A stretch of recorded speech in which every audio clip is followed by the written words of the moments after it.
According to Marcan and Bayham in their article on Making Smart Choices on Shifting Ground, different media sources are integral to a full range of human social practices. They are appropriate for everyday conduct of social, occupational, and civic life in ways that bring these fields into new forms of convergence across time and space. It is for this reason that I have chosen to see how Second Life users connect through a shared interest in the consumption of the media related to the musical genre of hip-hop and rap.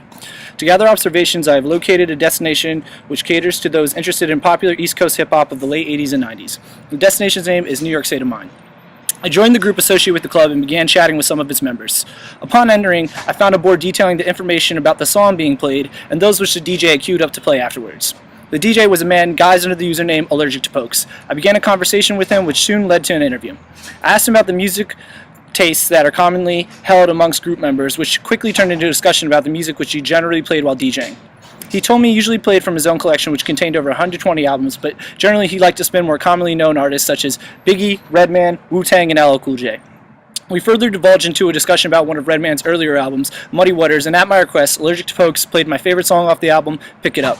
We went on to discuss how Redman had grown up in a town not too far from where I had grown up, which led me to ask the DJ where he was physically located. I was shocked to find out that not only was the DJ from Belgium and yet typed in perfect English, but also that he had built the destination despite having never visited New York or any of the East Coast of the United States. I told him how I liked the location because it was similar to the rundown warehouses, similar to where the roots of the music hip-hop began. And then he told me about how the language used in the culture was similar to that of the hip-hop culture in that there wasn't much censorship. His online identity had been constructed mirroring his interest in the music coming from a completely foreign geographical location. His identity had been partially the construct of a media which he chose to consume.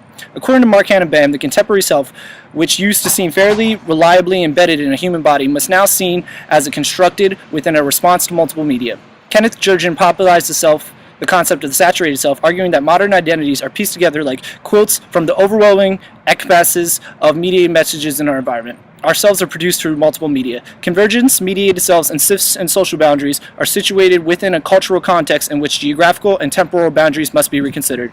Only thing I found a little inconsistent is that the DJ told me he had no music from the group Black Moon in his album collection, yet one can clearly see he managed to purchase or construct a virtual copy of the album in his virtual vinyl collection.